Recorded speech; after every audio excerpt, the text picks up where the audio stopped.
Welcome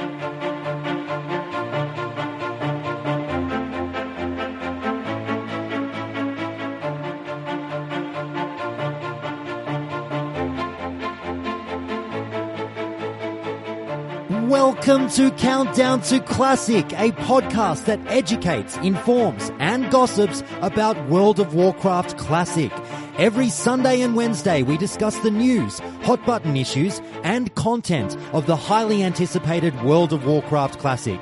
I am your host, Josh Corbett, and I'm an avid fan of the vanilla days of World of Warcraft, and I'm a podcast veteran, so I figured, why not combine my two passions and bring you this show? However, please remember that as much as I love and adore this game, I am not the go-to authority on all things World of Warcraft. But guess who is though? You, the listeners and fans. And that's why this podcast is about you and what you're talking about throughout the week online, as much as it is about this brilliant game that we all love and adore.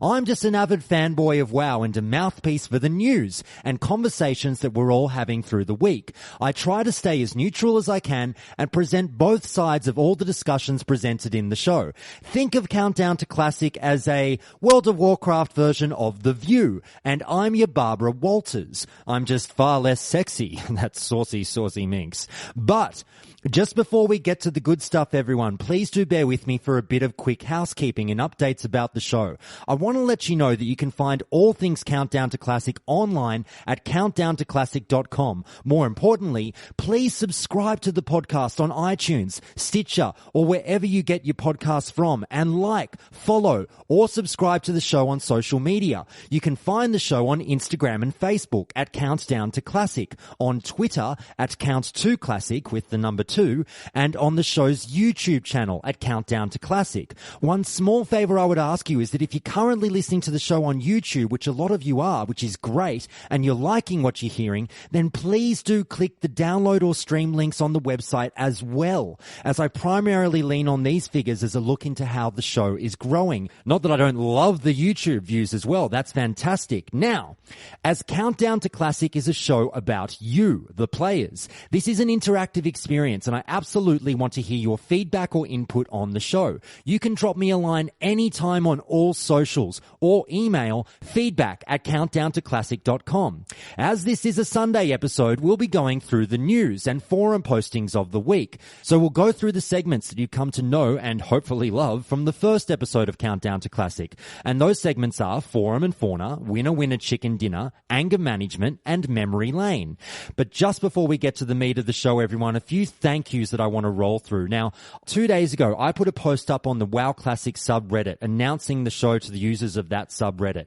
And I cannot believe the amazing response that I've received back from that, everyone. Thank you so much to everyone who has listened and downloaded the first 2 episodes of the show and now also this one. I cannot thank you enough because we got over 500 downloads in 48 hours after that post, guys. The show has now been downloaded in over 35 countries around the world, and I never anticipated anything like that kind of reaction to the show, everyone. The kind words that have been rolling in have been amazing as well. But I also woke up the next day after the Reddit post to an email from a fan whose Twitter handle is at BNTheWilderness. His name is Brandon. His Reddit username is Macroplanet. And he sent me the most amazing logo for the show, just saying, hey, Josh, I listened to the show. I really liked it. Here's a logo free of charge just in case you want to use it. And I absolutely wanted to use it because if you saw the old logo, it was terrible. I did it myself. It was a horrible DIY job. But Brandon's work was amazing, and I want to say the greatest thank you to Brandon. But also, Brandon wasn't the only person who sent me a little bit of fan art. A Twitter user named Schlyren Gaming also sent me a little bit of fan art. So Schlyren, I say thank you so much, and I know we've posted back and forth a little bit on Twitter, but Schlyren sent me a little bit of fan art, a logo too, that I had up as a temporary placeholder for a couple of days, and I thank you so much to Schlyren too. But the positive words, everyone, and the feedback I've been getting from Reddit users like PN135, Seven Winters, Gynarax, Bobinator238, Udabaroo, Schofield442, Freedom Fever. Thank you, everyone. 12th Battalion on Twitter and the Reddit moderators. I cannot thank you enough for your support and kind words, and it's been fantastic. It's really given me the encouragement to push through with something that I really just came up with about a week ago now, guys.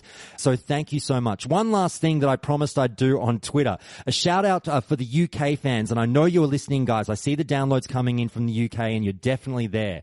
Digitizer, the old teletext gaming show from the UK, obviously, back in the day, is starting up a Kickstarter campaign on March the 9th, and they're starting a new retro gaming show, and I promised them that I'd give them a shout out on this podcast. So please, for all you UK fans in particular, go and check that out on Kickstarter. Now it's time to get into the show with Forum and Fauna.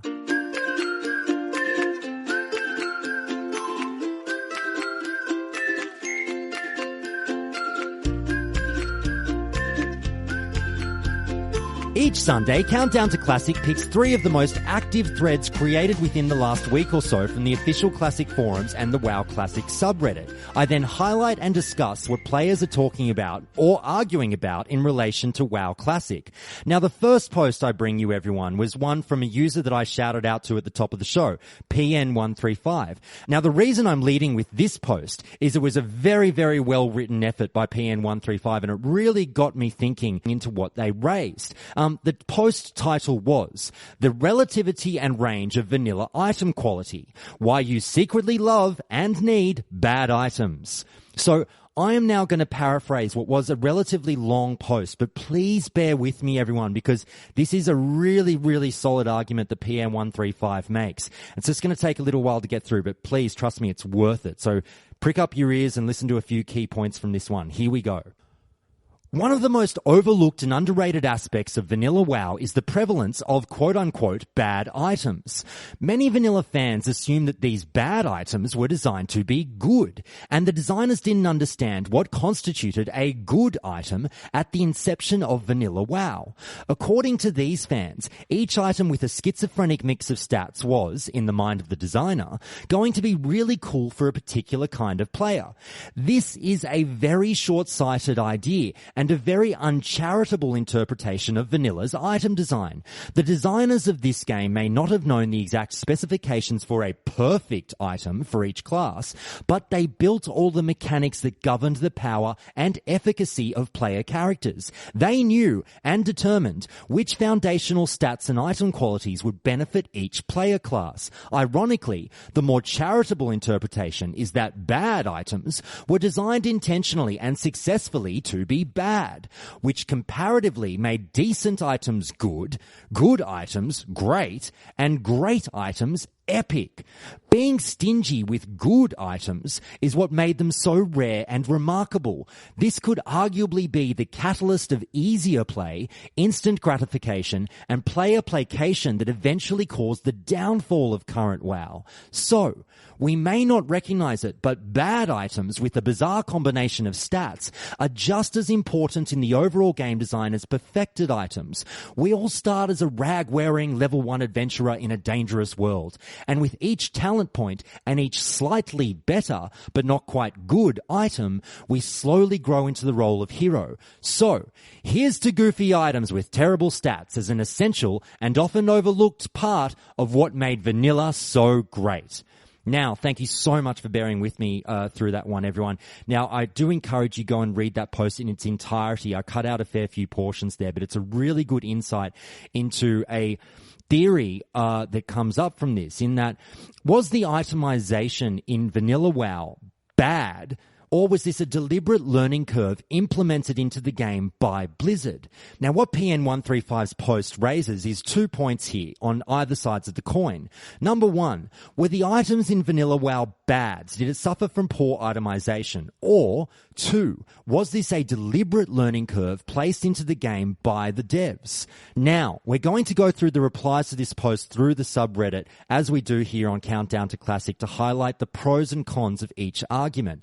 The first reply I take you to is actually 3 replies in a row from 3 different users, and they point us to an amazing source for the argument that this was in fact deliberately done by Blizzard. Now, the first post has the following: I think there was a big documentary with Magic the Gathering on why terrible cards are necessary. Similar reasoning with the original poster's take.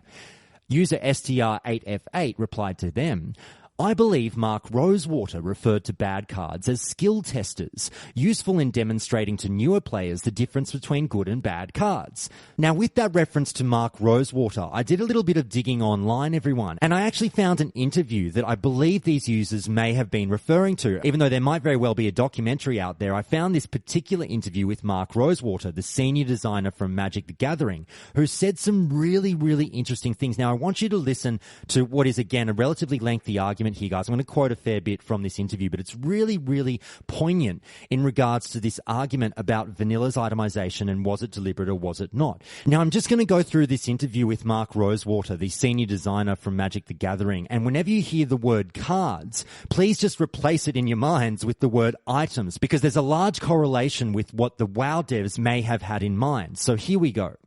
Weak cards are a fundamental part of the game. Much of the fun of the game comes from players examining each new set to see what they can discover. Many players take great enjoyment in finding use of cards that others dismiss. R&D can't make bad cards that are secretly good without also making bad cards that are actually bad. The history of Magic is filled with quote-unquote sucky cards that later show up in high-profile decks. One way to get a good appreciation of how cards rise in value as players find uses for them is to go back and look at a review of an old set. Now, the article goes on to raise 6 key points in this pro-deliberate argument that we're going through, and I'm just going to touch very quickly on all of them and how they relate back to World of Warcraft. Now, Rosewater notes that 1, all the cards or items can't be good. Now, that one speaks for itself. We can't have everything being amazing in this game. There has to be some kind of tiers to items so that you've got your low level or shitty gear, your mediocre gear, your great gear, your godly gear.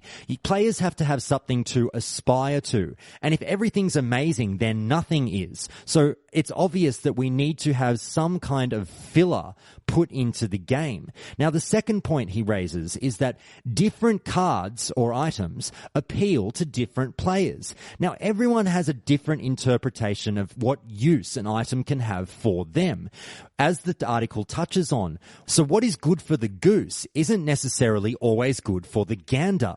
People look at items and have different needs for the way in which they play their role. Let's say we might have 2 players that play a feral druid. They might play the role in very different ways because they might have preferences for stats in different order to one another. One might really think that intellect is the way to go. One might really think that spirit is the way to go. And so the different items and the way in which they arrange their stats will have different appeal to different players. The third point that Rosewater raises is that the diversity of card or item powers is the key to discovery. And what he's trying to say there is that having these wild and wacky combinations of stats and procs within the game and some of the items that you get where you really scratch your head, and we all remember going through vanilla and going, what the fuck is this? That's a strange one. How high were the devs when they came up with this one? How am I going to use that?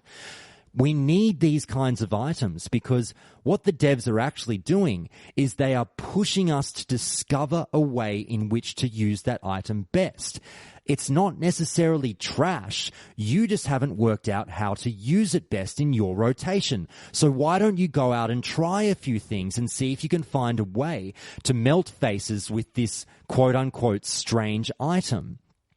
The next point he raises is that power levels are relative. Now, I'm just going to quote the article again. He says, one of the things R&D does to throw monkey wrenches into the above slope of discovery is to purposefully design cards that are hard to instantly analyze. A lot of these types of cards have a very narrow function that are either good or bad, depending on whether there exists a deck that can use them. At first glance, the card appears to really suck. Now, once again, sort of flowing on from what I was saying before, everything is in the eye of the beholder. So what may seem to be a really shitty item at first actually depends on the interpretation of the player. A more skillful player may actually realize the hidden benefits of that particular item and come to covet it and perhaps the proc that it gives them or the effect that it has in the stats that they've stacked on their character.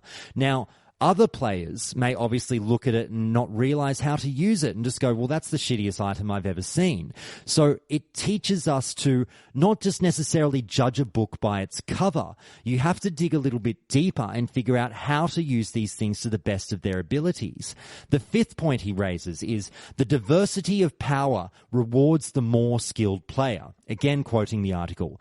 Mostly up to now, I've explained why bad cards have to exist. I also want to point out that bad cards have some good effects on the game. I think the best reason to have a diversity of card power is it increases the skill in the game. A lesser player, for instance, is more likely to draft a suboptimal card. A more novice player will put questionable spells into his decks. Both occurrences increase the chances that the better player will win. So the question that particular point raises is, are the devs promoting the get good culture? By having a little bit of trash out there, or a lot of trash, depending on how you view it, are they actually pushing players to either get better or fall behind? By having instances where for levels at a time we're having to wear these shitty items because we can't find anything else better, we are pushed to find that upgrade.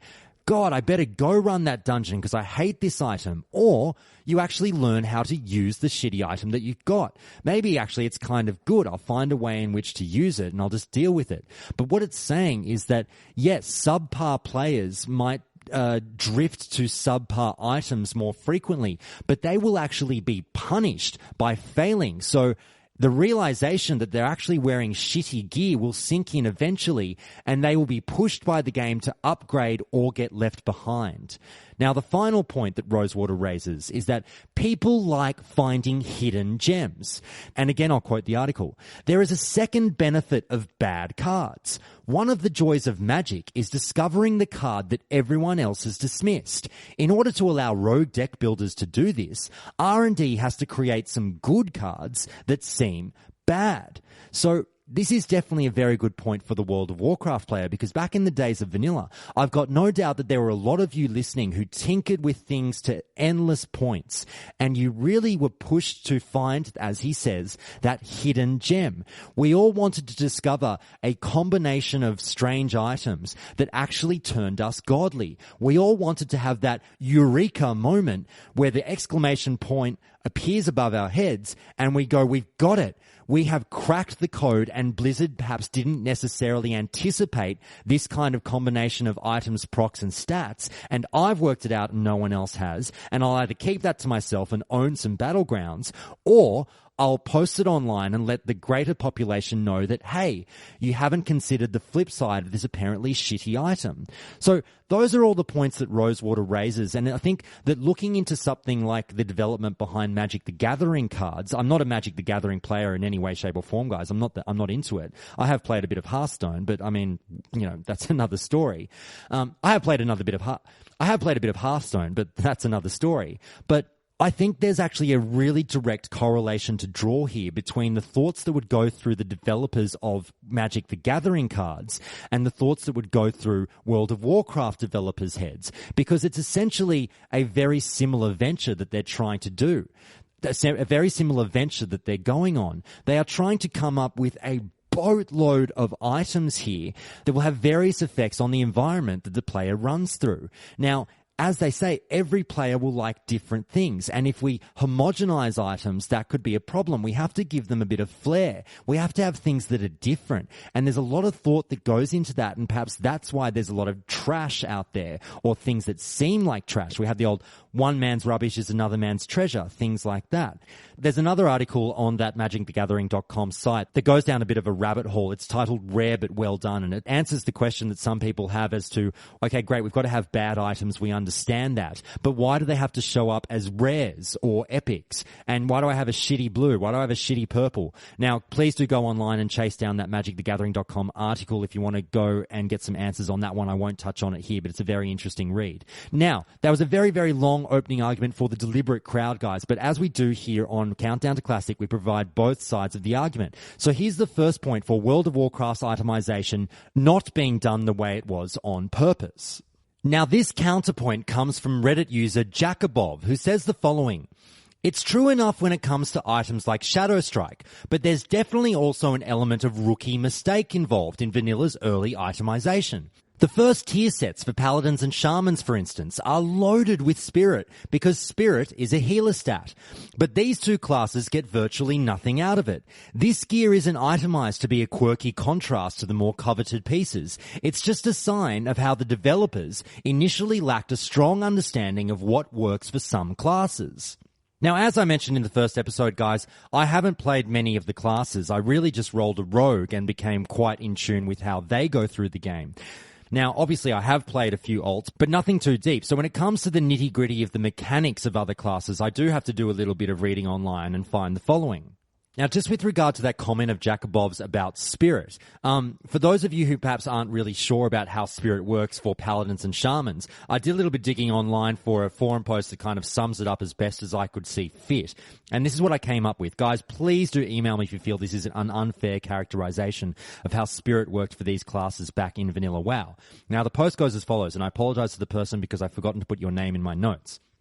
Spirit doesn't really do anything for Holy Paladins. It's unlikely you'll stop casting for more than 5 seconds, which is what is required for Spirit to do anything at all. And even if you cast once every 6 seconds, which isn't going to happen, any Spirit you have is only useful for 1 out of every 6 seconds. Spirit isn't bad for us, it's just wasted points.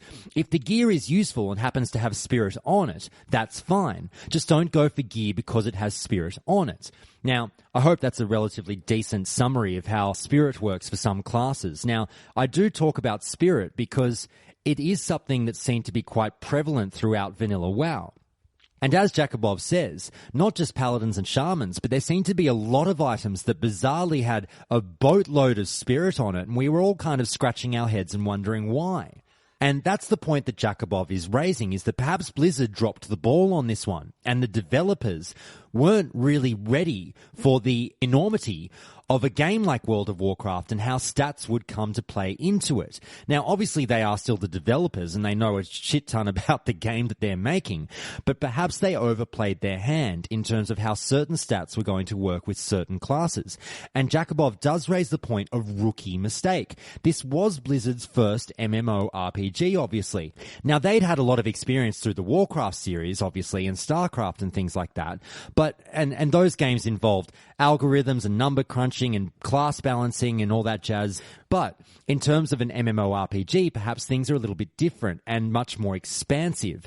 And being their first rodeo, perhaps they did things a little bit incorrectly, and that's why things that happened in, say, Burning Crusade did, because they were fixing things up. They changed the item scheme, and they really sort of pigeonholed things a little bit more.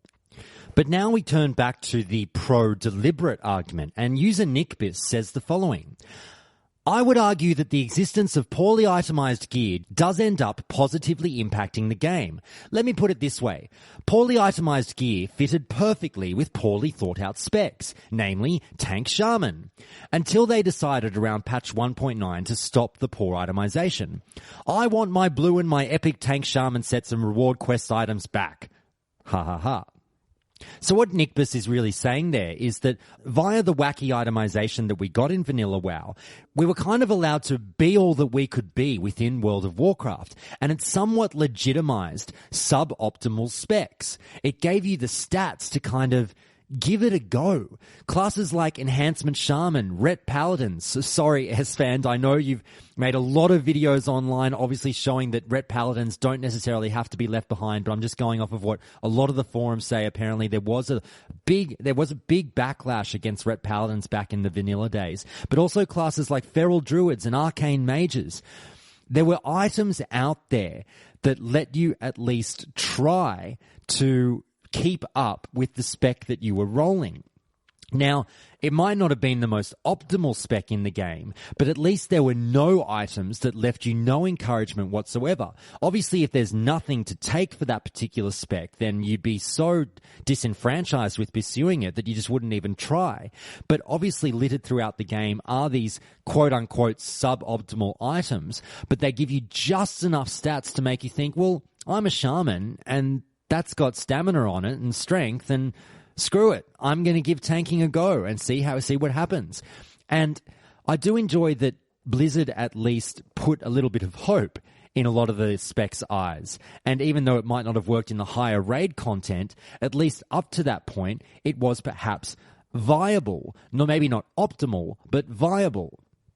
Now back to the anti-deliberate argument, and I've got 3 posts in a row here, the first being from a user called generic name 887, and they start with this. Lol no. The revamps to tier, caster loot, and general nonsense pre 1.4 or so really showed that Blizzard didn't have a solid understanding of scaling factors or itemization. I'm not saying get rid of the bad items, but I think anyone with eyes can see Blizzard getting better at itemization, particularly in the earlier patches when the improvement was more rapid. User Turtus replies with, it's also possible that things changed during development that affected which items or stats were actually good. For instance, I've heard that earlier on in development, Spirit was supposed to be a general-purpose stat that's useful for pretty much all classes, granting effects more substantial than just a slight increase in HP or MP regen. Later on, Spirit was changed, but what was not changed was almost every single item in the game having Spirit on it. I have no clue if it's true, but it sounds plausible enough that it just might be. Nickbus replies to that. If I recall, we were supposed to have a passive HP regen while in combat too, same as in Warcraft 3. Now, these users raise a really, really interesting argument, and again, I know we're harping on the Spirit thing, but wouldn't that be an interesting crackpot theory? And I'm not sure if we have actually gotten any kind of confirmation on this via interview or anything, nothing that I could see in my research, but it would be interesting if Blizzard all the way up to the sort of the final minute had much grander designs for something like the Spirit stat, where maybe it was supposed to be this kind of universal boon to all classes and something that we would all desire.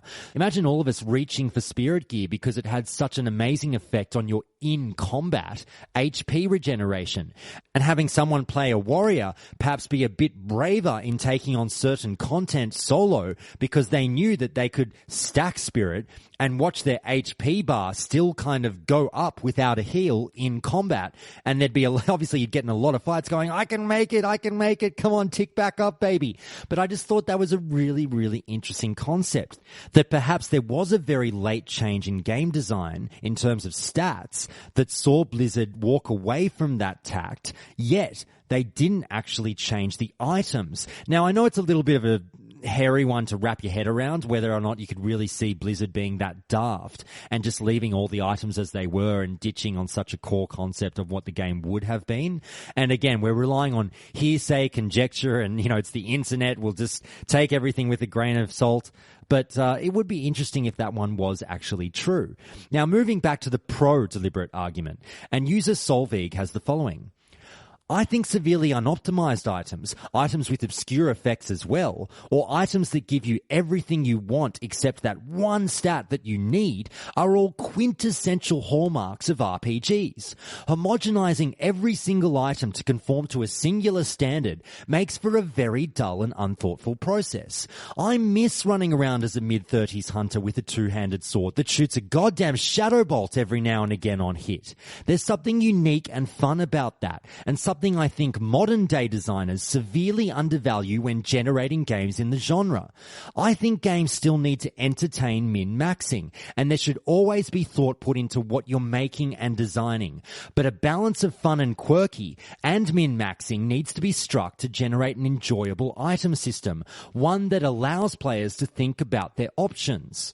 And Solveig raises a really good point there about the homogenization of items, and they're exactly right in that it would lead for a very, very boring playthrough and leveling up process with vanilla World of Warcraft. If every item was basically the same thing and we removed the sort of fun that we have with theory crafting and learning how to use all these wild and wacky stats in the best way for our class, then where's the fun in it? So riding around for a few levels with these strange items, and as he says, with the two-handed sword that gives the Shadow Bolt proc every now and again, those things were kind of cute. Even though it might not have been optimal, it's what gave the game a little bit of flavor, and we put up with it because it was part of the learning process and part of the bit of fun of World of Warcraft. Because what would happen later on, obviously, with Burning Crusade, is Blizzard, you know, quote-unquote, fix the itemization in the game. And obviously there are people who feel sort of differently about that argument, but obviously something was done, and we got items that could be pigeonholed far easier in the game. That's for a warrior, that's for a rogue, that's clearly for a shaman. And there was no argument anymore in terms of perhaps rolling need on things in dungeons, because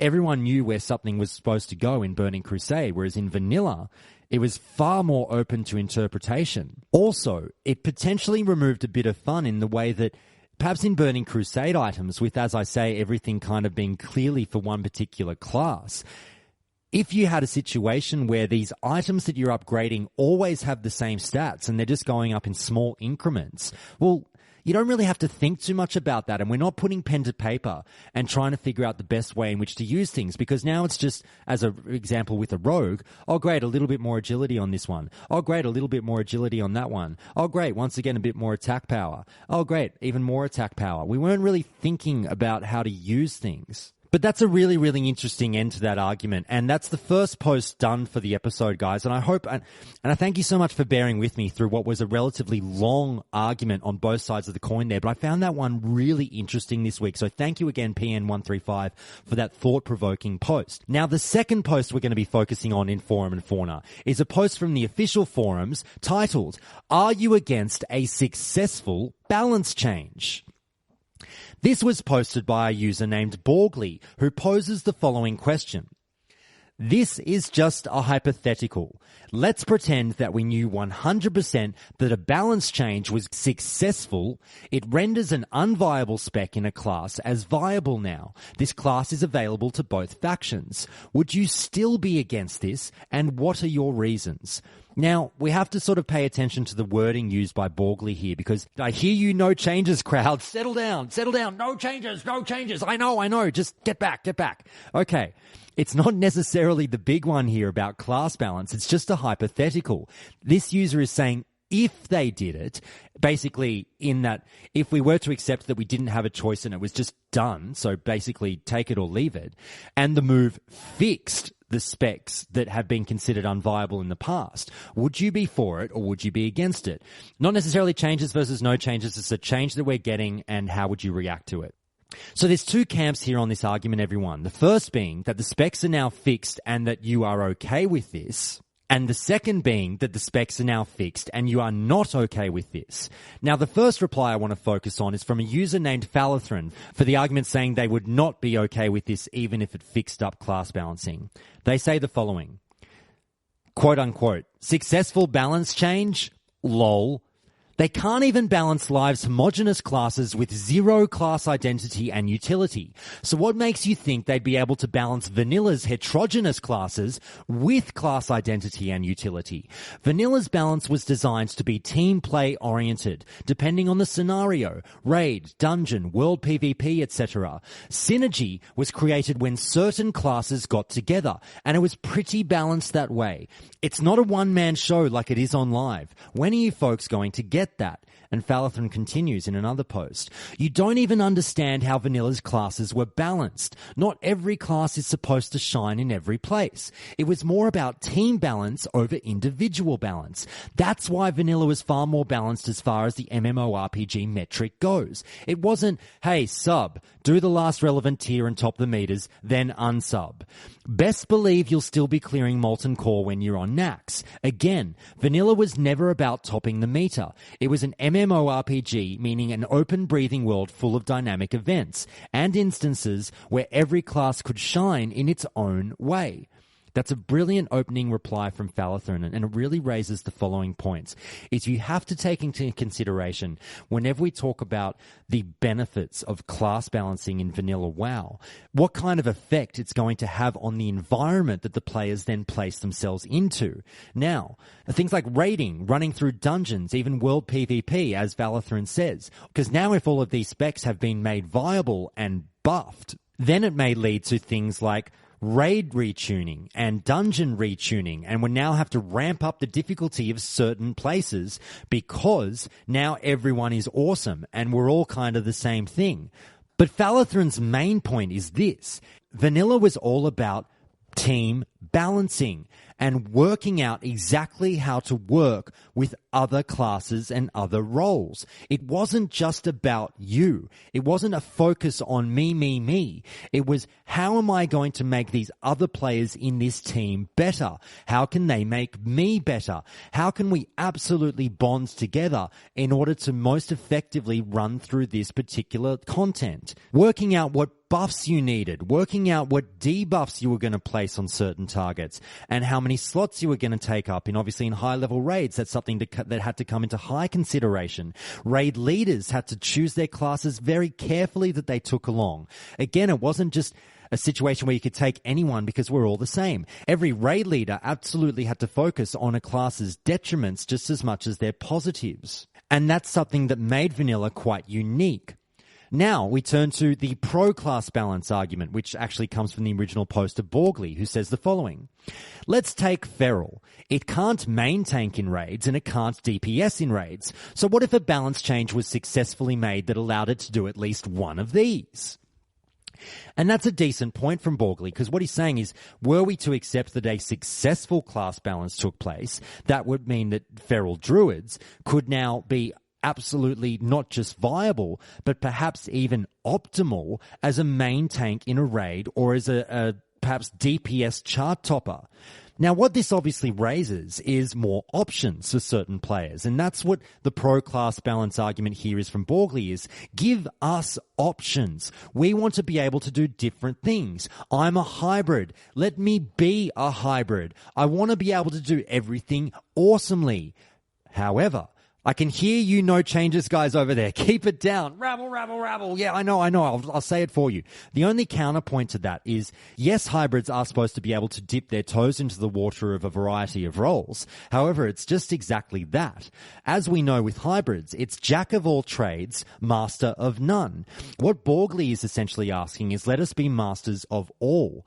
Now, that would have succinct ramifications in the way in which the players deal with the environment. Yes, it would absolutely give you more options in a video game that you have come to know and love. And as a user, you want the ability to play this game in the way in which you see fit. I do understand that. However, the counter argument is, if you're awesome at everything, then why the hell am I here? What do I have to do if you're just going to kick ass? Why not just take 40 druids to a raid if you can all do everything? And what's going to happen to the other classes? Yes, you've increased the viability of one class. However, you've also detrimented another. And on that point, I bring you the following anti-class balance argument from a user named Thepi Romos, who says the following.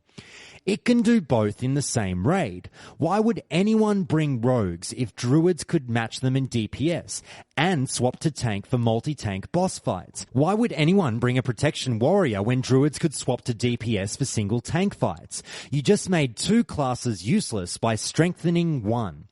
And that's what I was touching on earlier, everyone, is that you have to understand that when we talk about class balancing, and this is an argument that comes up a lot on the forums, you have to understand the flip side of the coin if we all of a sudden lift certain people up. We are not necessarily bringing other classes down stat-wise, but we are bringing them down in terms of their value to a raiding party or a dungeon party. Now, why would we want to make other classes useless just so all the hybrids could be happy in being able to be the optimal class for their three roles that they can go through? The beauty of Vanilla WoW is that hybrids were exactly what they were. You could do a little bit of everything. And if you're not happy with that, then perhaps you're playing the wrong class. Because if you want to be godly at everything, one of those classes doesn't exist. And that might be what you're asking for. Are you asking for easy mode? Or are you just asking for options? It could be two different arguments, but it's something to think about. Now we go back to the pro-class balance argument. And I do apologize to this user because I've forgotten their name, and it goes like this. No, I wouldn't be against it because I have no plans to run dungeons, let alone raid, but it would likely make questing more enjoyable. Now, I know that's a bit of a strange one to bring up because a few of you are probably saying, who is this person who has no plans to run dungeons and no plans to run raids? What the hell are they doing playing World of Warcraft? Now, there are a small number of players out there who aren't necessarily in it for the community feeling. Yes, they are a tiny minority, but I think they are out there. There are people who very much are in the game for a bit of a solo experience. And what they might be asking for is a little bit of class balancing to help their 1 to 60 leveling. These are people who might, and I'm not sure that these are the kind of people that will be listening to this podcast, but they might not really want to engage with many people. And I know that takes away from one of the biggest aspects of World of Warcraft that we all love. But some people just aren't that social and they're like, no, I don't want to have to run. I don't want to have to find a group. I don't want to have to rely on you to get through things. I just want to do my own thing. So can you please give us a little bit of a class balance, Blizzard? Now, might seem a bit selfish to some, but to that player, obviously it seems quite reasonable. They may want to be able to roll through content as a holy priest. Hey, I like healing. I like being holy. It's a role-playing thing, maybe. Let me burn through content as a holy priest. Jack up my smite. That's how I want to do it. And look, there's an argument to be made for that. But obviously, I can hear the no changes people going, that would be ridiculous. Perhaps you might want to roll a protection warrior and be able to roll through the content like that because that's the role that you like to play within the World of Warcraft. It's an interesting point, but we move back to the anti-class balance argument, which goes as follows. A user named Prophet says, no, balance is also about what classes can't do, not just what they can do. You can't balance things by just removing what classes can't do. That's part of the class. And this is a great point because we did allude to it earlier, but the great thing about vanilla World of Warcraft was this notion of working within a team. But if you remove what a class can't do and make them amazing at everything, you strip away that class's handicap.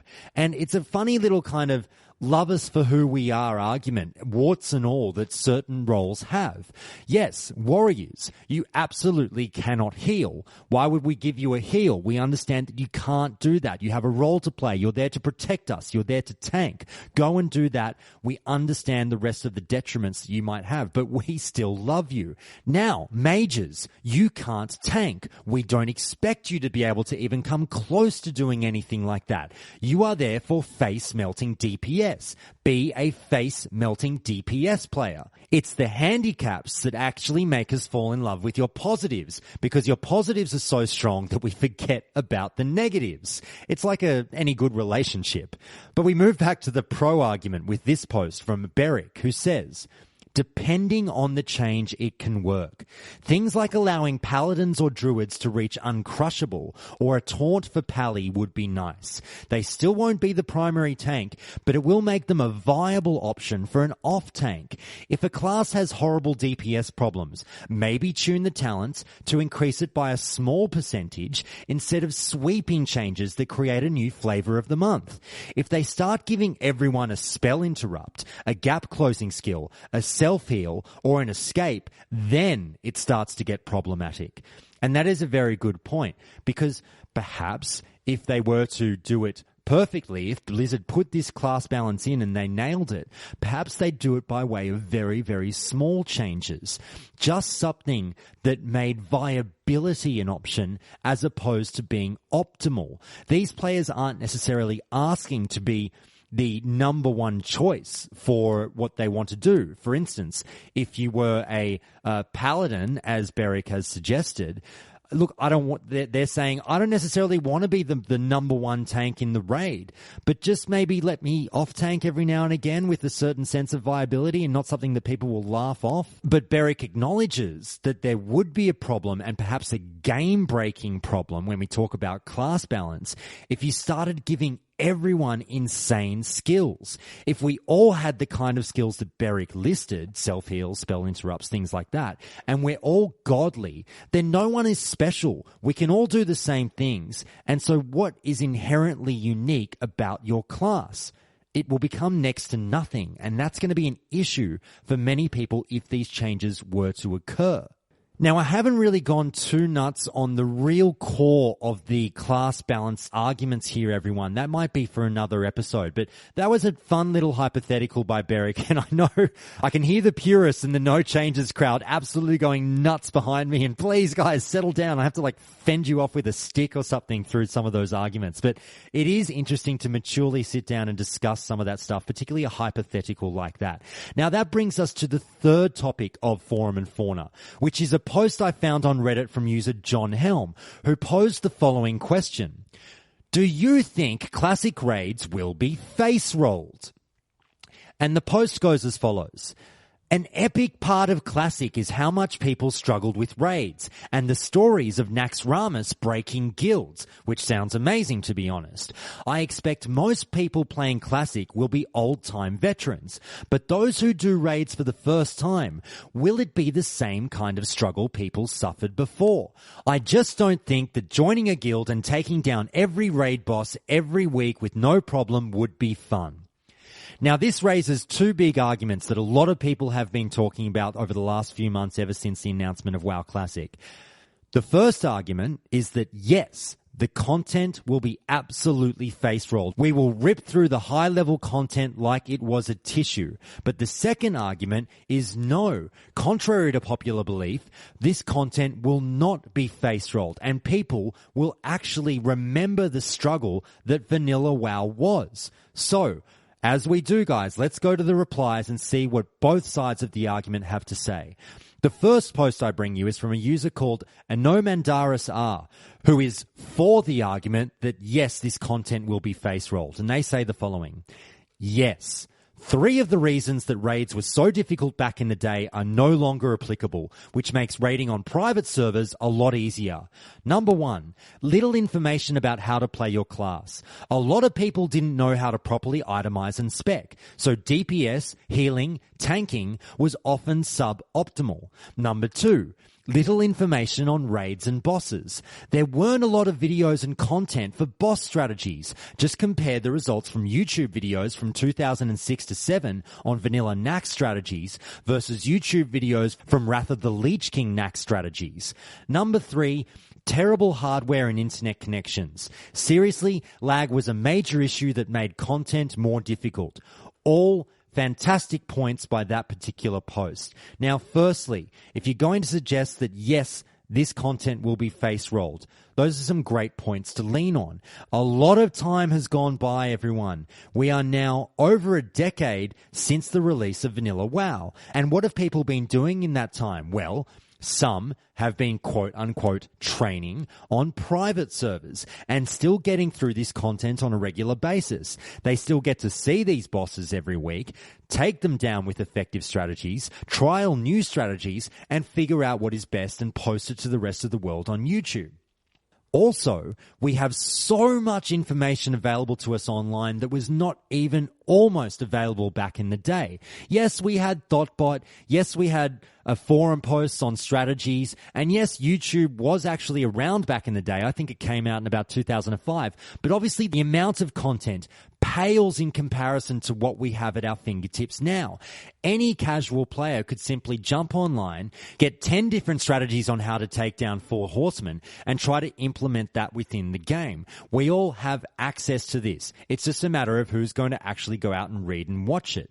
And obviously the internet connection issue is another great point because, yes, we all remember back in the day, some of us having 300-400 millisecond lag. And I know playing in Australia, I regularly got about 350 millisecond lag, and that is absolutely fatal to a lot of players in high-level dungeons and raids. And I remember many a time when I was brought unstuck by just having that finger slip a little too late because I'm almost half a second behind everyone else. But actually it was probably more because I was a shitty player, but that's another story. But we go now to the other side of the argument, which is no, this content won't be face rolled. And I bring you the reply by a user named Treasure33333. And they say, don't worry about that.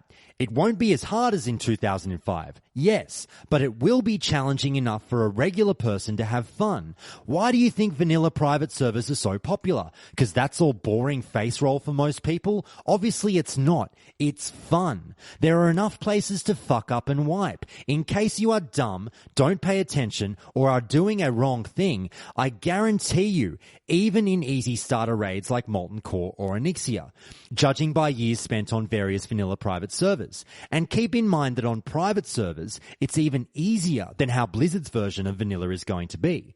The only people who will steamroll it are people who know everything and who know exactly what to do and how to play. But that's how raids work in vanilla and WoW in general. Once you've figured it out and do everything right, you're supposed to kill it. It's not a surprise and shouldn't be for anyone. Now, there's actually a really interesting point contained within that post. And that's that we just take for granted that everyone's going to be amazing at this game when we talk about face rolling. We presume that all the private server players are going to come over, just never fucking make one mistake, zip through everything because they've done it a million times, and that's just how it's going to be. It's almost like they're on cruise control. However, we discount the following point in that you have to concentrate on a lot of this high-end content for a number of hours at a time, and you just presume that all 40 players won't pull the wrong person, mark the wrong person to take down first, polymorph the wrong mob, do things like take their eye off the ball and perhaps miss a rotation or two because they're tired and it's late at night.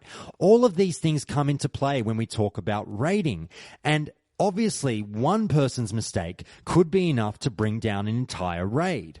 So it can be rather presumptuous to just suggest that, oh yeah, sure, every guild's going to be awesome because all players are switched on and that's just how it is. It's not necessarily the case. But they also raise the good point that this is actually how the game goes anyway. This content was never designed to be impossible, unless we're talking about Cthulhu, which was actually unkillable upon release, but fixed up in a later patch. But besides that, this content was not meant to be just for the top 1% on a lucky day to take down. It's actually been designed for more people. It's actually been designed for people to see and attempt and learn and eventually take down. We're supposed to die to the content, we're supposed to figure it out, and we're supposed to eventually kill it. And the notion of having certain high-end dungeons on farm is not something that Blizzard didn't anticipate. It's something that was actually expected because the players are supposed to get better at the game. And that's what happens when you wind up at an end game raid. You will eventually learn all the strategies. You will level up in terms of learning how to play that particular dungeon and knowing the best strategies, and then you'll take it down and farm it, and that's part and parcel of the Warcraft experience. And that's part and parcel of the World of Warcraft experience. But we now move on to the pro steamrolling camp who say, and I've forgotten the name of this user and I do apologize, but they say the following. There is no actual challenge outside of PvP because every single dungeon and raid encounter is a scripted event that you just have to learn the dance to. I ran a raiding guild in Burning Crusade and saw all of this firsthand. Everything looks hard at the beginning, but it's just incremental memorization of the encounter. Casuals can do it, but it just takes longer because they don't take it as seriously and are less attentive. Vanilla is just more honest about the fact that the most straightforward way to make PvE encounters more challenging is through time-consuming gear and consumable checks. And classic WoW needs time-consuming more than any other MMO in history because there's not going to be some Burning Crusade expansion coming in 2 years. The main point raised there is that, yes, it is just a memory game, essentially, with some of these bosses, and you just have to do the right thing at the right time. It's not rocket science. You're pressing a button to move out of the way of a certain spell. You're just going through a certain type of rotation and hitting this button, then that button. And casuals can learn to do that if they actually take the time out to put the work in outside of the game. But an interesting point that this post goes towards is that don't just presume that face rolling Don't take the notion of face rolling for granted, because there is still a vast amount of time put into the game by these amazing players who roll through the top end content because they have to put in the work through the week in order to be ready for the raid. They have to put in hours or spend boatloads of gold on the items that they're going to need to be optimal for that high-end raid.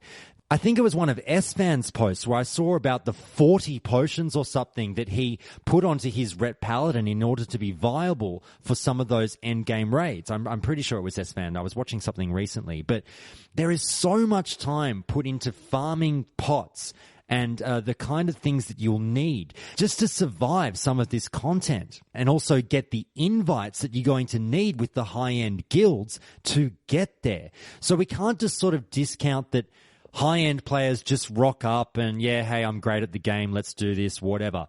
There's so much more that goes into it, and I think we need to and I think we really do have to recognize and respect what these players go through in order to be as good at this game as they are. Now, back to the anti-face rolling argument with the user TLV979, who says, many casual and semi-casual guilds will break at AQ 40. You can't carry scrubs through there. Genuine preparation is required, such as nature resistance gear and paying attention to mechanics. AQ 40 will show who is ready for Nax and who isn't.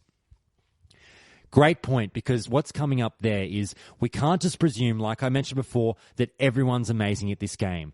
There will be a large population in Classic WoW, everyone. I am really anticipating, as many of you are, that this will sell like hotcakes. There's going to be a lot of people around. But what comes with a lot of people? We're not all pros, taking yours truly, for example.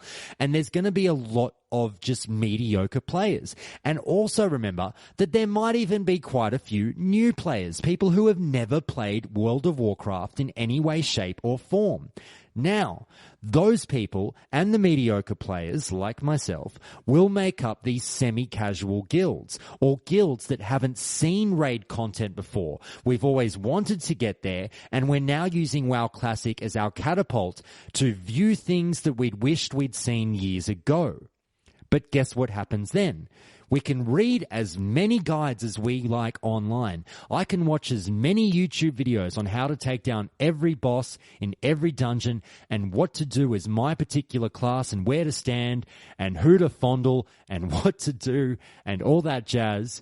But doing it is a very separate issue.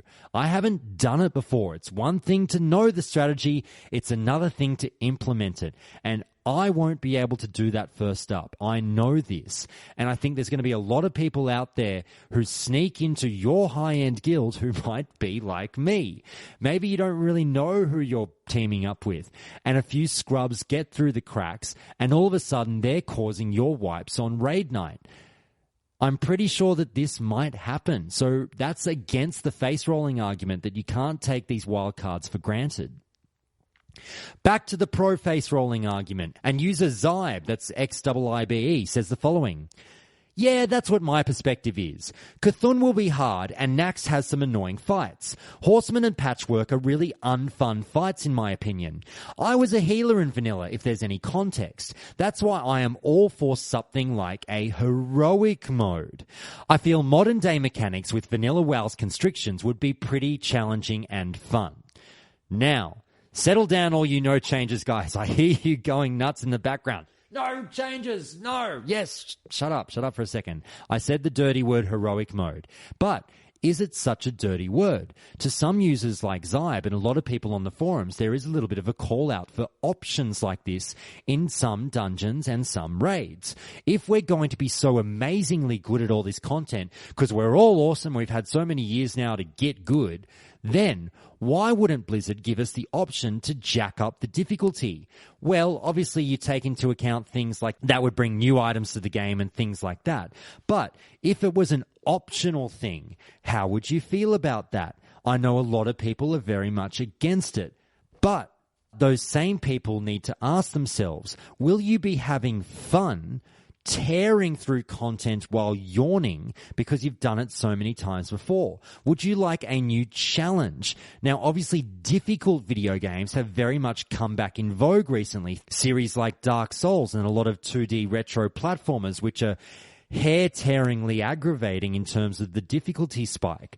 But in saying that, I know that I'm one of those players who doesn't want the difficulty raised, mainly because I'm shit enough with it as it is.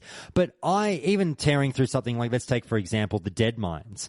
I don't particularly want a heroic mode on the Dead Mines. I'm fine tearing through that relatively easily because I still have a boatload of fun. I just like being there, and I like speaking to people as we sort of go through that content, even if it is quote-unquote easy mode. But something like a heroic mode would be an instant cure to any complaints of face rolling. If people actually aren't okay with face rolling, if they acknowledge that it's definitely going to happen and you don't want it to happen, then maybe that's an option that Blizzard could bring in at a later point. How would you feel about that? Write to the show and let me know, but that's something we might touch on in more depth in a later episode. Now, the final reply I'm going to touch on in this week's Forum and Fauna is the anti-face roll reply by user Angry Writer, who says this: generally, no. By the top 1%, no. Face roll means you can stomp through them without trying, just hitting practically random keys, ignoring synergy and optimal rotations. They will be beaten by raids of 40 skilled players, hitting their abilities with skill, using mostly optimal specs and rotations. Besides, classic raids had mechanics that just stopped progress dead in some cases. For example, if you don't get a tranquil shot from Lucifron in Molten Core, further progress is essentially halted. If you don't farm enough Onyxia scale cloaks, you are not passing the Blackwing layer drakes. You might argue that it's a different type of skill or effort, but it's certainly not face roll, when you need to spend months building up gear to beat an encounter. The funny thing is that there is a massive disconnect between reality and what people on these boards think actually happens. If you believed the common sentiment, you would think that fresh 60s in greens could clear Molten Core and Zul'Gurub without any effort. In truth, private servers like Elysium Pugs require minimum all blue best in slot gear to step into those instances, and even then they still struggle and wipe on some encounters. Very good point to end on there, and I just want to focus on that last paragraph. If we for 1 second think that because we're so skillful now and we know so much about this game that we can now turn up to high-end content in greens and just roll through it, then perhaps we've got an ugly surprise coming our way. There are still difficult portions to a lot of this content, and if you have the skill but don't have the gear, that's not going to equal face roll. Face roll equals skill plus gear. These players still have to put in the time to get the amazing gear that they will need in order to put their high-level skill to the best use. If they just turn up in greens, it's not going to happen. If they have all the blues, but they don't have the skill, it's not going to happen. We know this. And it's just a refreshing wake-up call through this post as to, you know what you have to do to face roll. Yeah, it might happen, but it's not going to be without effort. That's Forum and Fauna for this week, everyone. And with that, we now turn to the next segment, Anger Management.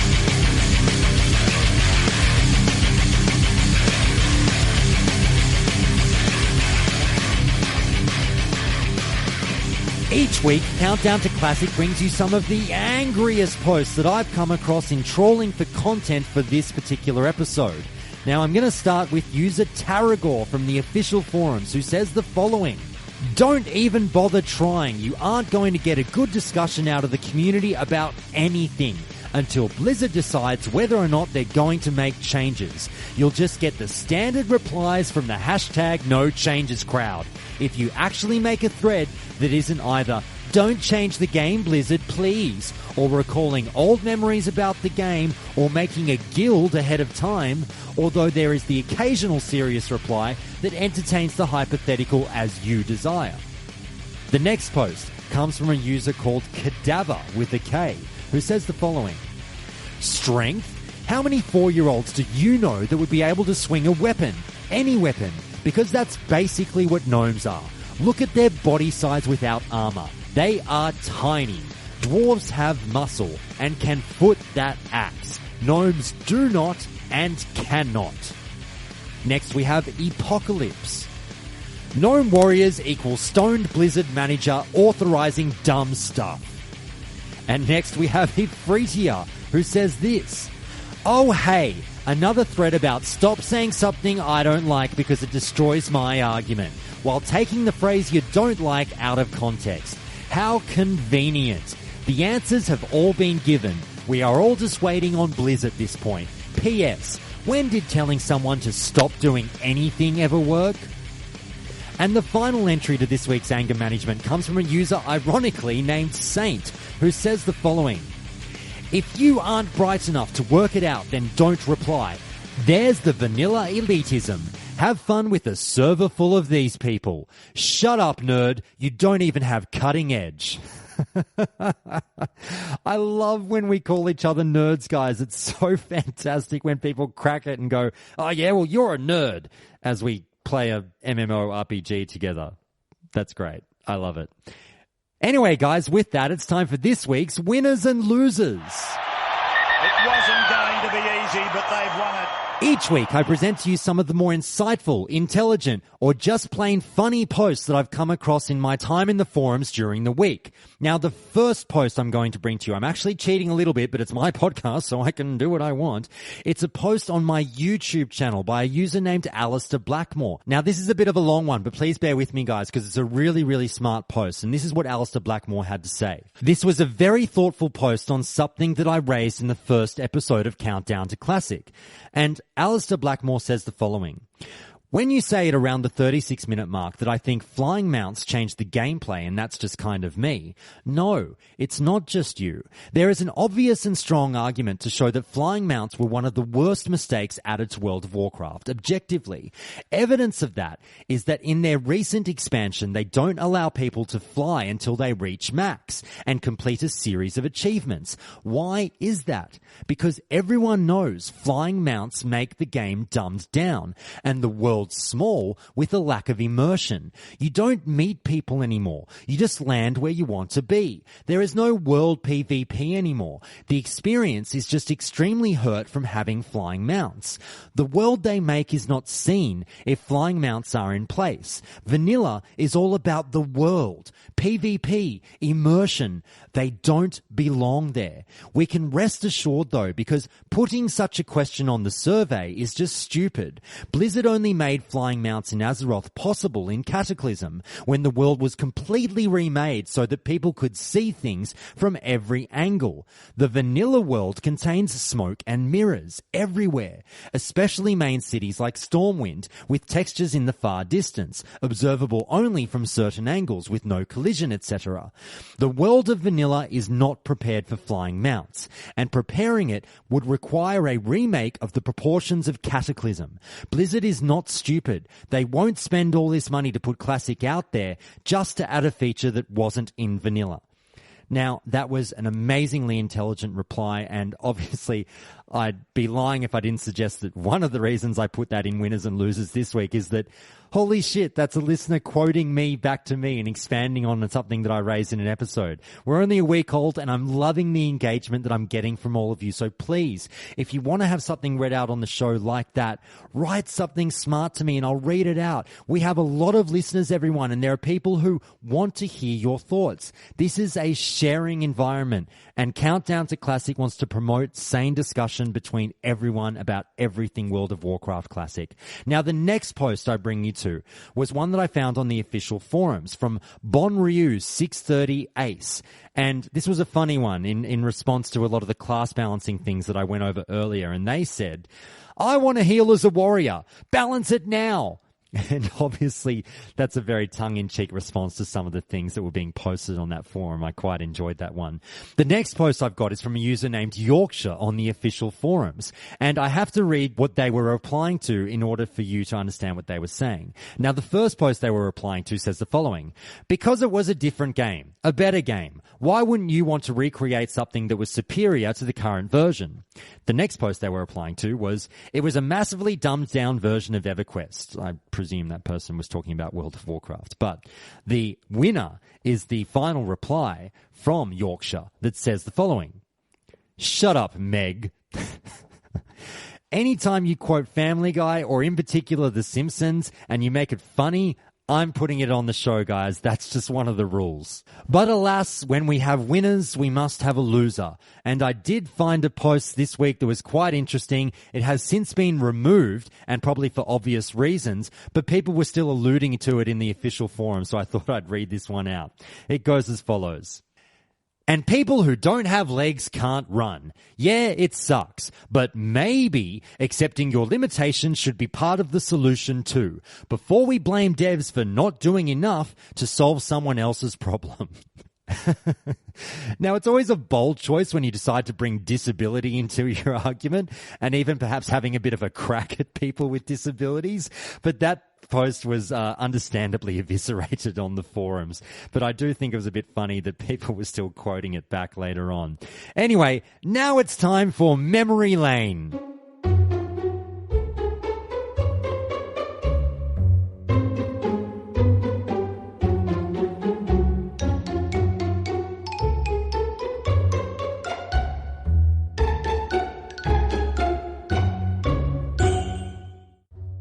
Each week, Countdown to Classic reaches out to the listeners for some of their funniest stories about Vanilla WoW from back in the day. Now, I had a fair few submissions this week, everyone, and I really do thank you yet again for playing along with Countdown to Classic and giving me some of the material that I can present to all of the listeners. Now, the first story I bring you to was sent to me by a user that I shouted out to at the top of the show. This was Schlyren from Twitter, who told me the following.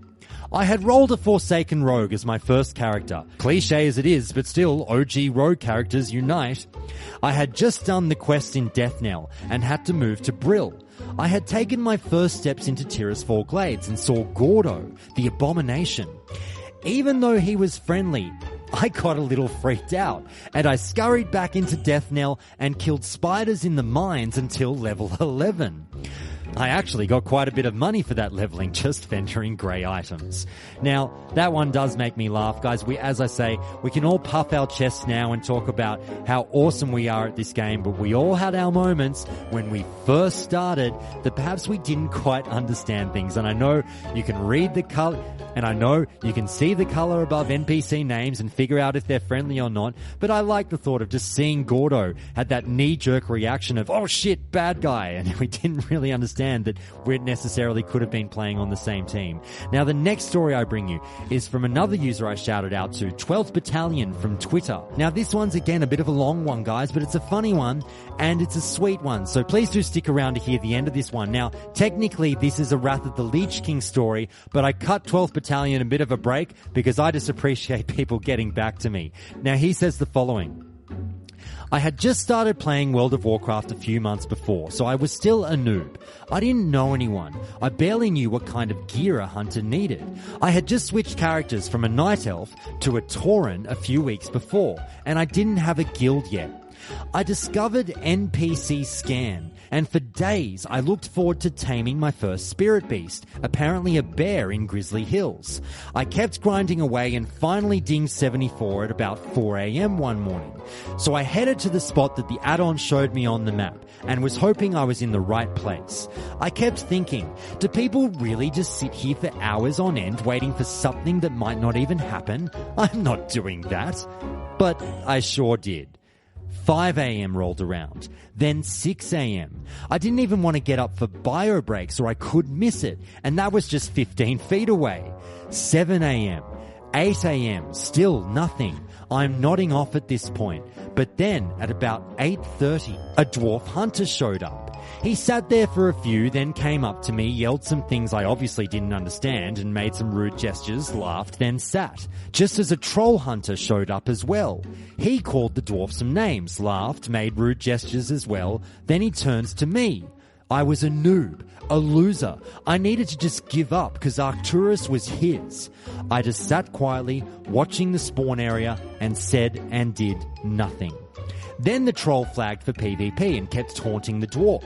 The dwarf finally took the bait, flagging as well, and they both started jumping around and shooting at each other all over the place. I watched them move out towards the small islands in the river next to the spirit beast spawn area, with me still keeping an eye out for the spirit beast. About 2 minutes into their fight, my NPC scan about scared me out of my chair. I forgot that I had turned up the volume in case I missed it. There he was, Arcturus, my first spirit beast. I was so nervous my hands were shaking. Somehow, I got my head together to know not to shoot it. Just use tame since they can't kill you in the few seconds they attack. Right when my tame was coming to an end, I saw the troll had turned and fired at the bear to break my tame. But he was too late, and the bear was mine. Yeah! The dwarf and troll stopped fighting and came over to me. The troll was ticked off and flew away, but the dwarf kept taunting me to flag so we could fight. I just laughed at him until he left. I was so happy, but so tired and exhausted. I searched the net for a proper name for him and found the Salish Native American word, Kilonor. It literally means old man of the mountain, which is what they called a spirit bear in Native American ceremonies. Touching ends to a fun story, and we all have had those moments where we've seen some pretty funny things where people take their eye off the ball and then miss out what they were there to do, particularly with regards to rare spawns. Now the next post I bring you is from user Bobinator238, who again I shouted out to at the top of the podcast, because he had some very kind words for the show such as this. I just listened to your first podcast, and I have to say, this is the best Vanilla WoW podcast I have found so far. Well, thank you, Bobinator238. Please. No, stop. No, you're too kind. Anyway, Bobinator238 gives me the following story.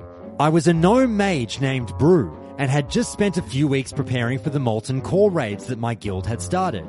I spent countless hours farming my pre-raid best in slot, had signed up on the website for a raid slot, and made sure to rearrange my busy schedule, a full-time 40-hour work week and a bit of school to fit this 1 day a week raid. I was online, in the voice chat, and completely ready 45 minutes prior to raid time. I had consumables, and I'd waited patiently to start Molten Core. More people came online, and I started to notice a lot of 60 mages logging on tonight. Ah, well, I thought, I signed up and most of them didn't. I've got my spot. It came to the time of the raid, and the mage class leader told me that I wasn't in the raid tonight, that they had one mage too many and I was sitting out. I was heartbroken, upset, and just plain angry. I had done everything right. Why bench me? And looking back, I'm not proud of what I did next, but it was pretty funny.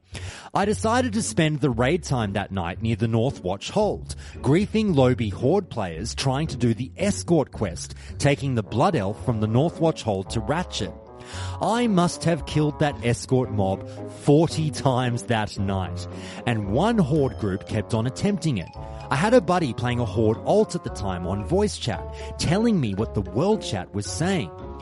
This stupid 60 gnome keeps killing the escort guy in Barrens. Can some 60s help? And those 60s came. I got repeatedly ganked, so I decided to just res when the escort mob was near my corpse. One shot him, then died of the 60s immediately after. The quest guy still dies though, so the Lobby Horde players were still getting angry. My buddy was telling me that the chat turned into chaos. Horde 60s telling the Horde Lobies that they should just skip the quest, and they were morons to keep attempting it with me there, and they started to insult each other. This one sad level 18 Tauren tried for 4 hours to complete this thing. I still feel bad to this day. If you're out there, Tauren bro, I'm sorry. I was having a bad day. I shouldn't have shit on yours. I love that story because we've all had bad days online. Something didn't go our way. We didn't get into a raid. We couldn't take down a certain boss. We couldn't complete a certain quest. A certain player wasn't up to snuff skill-wise and was dragging us down through a dungeon. And you go ballistic in the chat perhaps. We've all had those moments, and we all react in different ways. And I love the way that Bobinator238 reacted on that particular day. Finally, I've got a story that wasn't sent to me, but I found this one on the official forums, and it was so funny that I thought I had to put it in anyway. This is from a user called Poon Prone, who said the following. Epic mounts were uber expensive in vanilla, so to finance my first one, I had to get creative. I'd buy a mining pick for a few coppers, or whatever they cost, wrap it up in some wrapping paper, also a few coppers, and mail them cash on delivery to 60s for 50 gold each. 90% of them couldn't resist paying the 50 gold to find out what was inside their neatly wrapped package. I got my mount in less than a week. Then I had to sit out a 7-day suspension. I argued that no one forced the players to pay the 50 gold cash on delivery and open the package, but my argument fell on deaf ears. I won't be doing that again in Classic. Lesson learned. That's a bit of fun to go out with, guys, and we've all done some pretty wacky stuff in World of Warcraft. That's right up there with some of the best that I've heard, because these things happen in World of Warcraft. We see scams and people trying to think outside the box in ways in which to perhaps get things out of other players they aren't entitled to.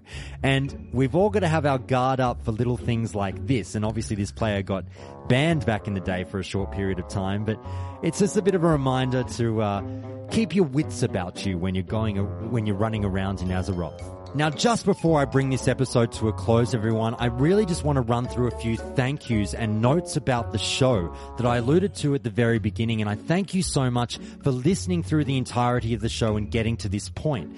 Now, what is happening with Countdown to Classic? Well, let me tell you that Countdown to Classic will absolutely be pushing on, and the reason for that, everyone, is because of you. I want to thank each and every one of you for downloading and listening to this podcast, whether you're doing it through YouTube or through the podcast app or via the website, however you're doing it. Thank you so much for your support of Countdown to Classic. And like I mentioned at the top, I could not have even conceived the kind of reception the Countdown to Classic has gotten so far. Over 500 downloads in just 2 days, and we're looking at maybe over 1,000 in the first week of this podcast. That is something that I would not have believed if you told me that just a few days ago. And going through the private messages that you've all sent to me through the week, a lot of you are asking, can I please come on the show? I would love to be a guest. I want to share my vast amount of knowledge about this game and my experiences with you so that the listeners can hear what I have to say. I absolutely want to get to all of you who are asking for that. But what I'm considering doing, everyone, is starting a Patreon account. And perhaps, if there is some interest in it, doing a third episode every week. And as crazy as that sounds, what I'd like to do is perhaps create a bit of a talkback radio show that you could also download. And that would be content consisting of chats with you, the players. Let the fans call into the show, hear your points of interest on where WoW Classic could be going. What do you want to see? What don't you want to see? Do you want to just talk about how much you loved a particular bit of content in the show? Do you want to just rage about a particular piece of content? That's something that I would love to get happening. So please do let me know if you would be interested in something like that. Would you be interested in signing up as a patron to Countdown to Classic and getting that extra content unlocked? What I'd also love to do is invite some of the better known players and YouTube content creators to appear on the show. If you're listening, I'd love to get people like Tips, Asmongold, Esfand, all of these guys on here to talk about World of Warcraft with my listeners. And perhaps even moderate a bit of a debate in terms of changes versus no changes advocates. It's just something that I've been kicking around, so please do get back to me and let me know if that's something that you would like to see on the show. But in general, guys, thank you again so much for all the positive comments, and they are the kind of comments that will push me to continue with Countdown to Classic. So don't be a stranger, and please feel free to say hi, everyone. This show is for you. And it doesn't work if I don't hear back from you. But if you want the show to grow, like I said at the top of the show, guys, please just throw me a little review on iTunes. It helps so much. Subscribe to the YouTube channel. Subscribe to the podcast. Download the podcast on the website if you've already heard it on YouTube. All these little things really help and will push the show to go to greater heights. But wrapping up for this week, guys, thank you so much again. Can't wait to bring you more and more content. Stay tuned for episode 4. We're going to be going through the lore of the Dead Mines and Van Cleef and talking about how that content was received back in the day and what expectations are for World of Warcraft Classic. Will we be getting things like heroic modes in order to make up for the degree of difficulty that we see in the Dead Mines? Stay tuned for that episode, guys. I can't wait to have you back then. Thanks for everything. See you later.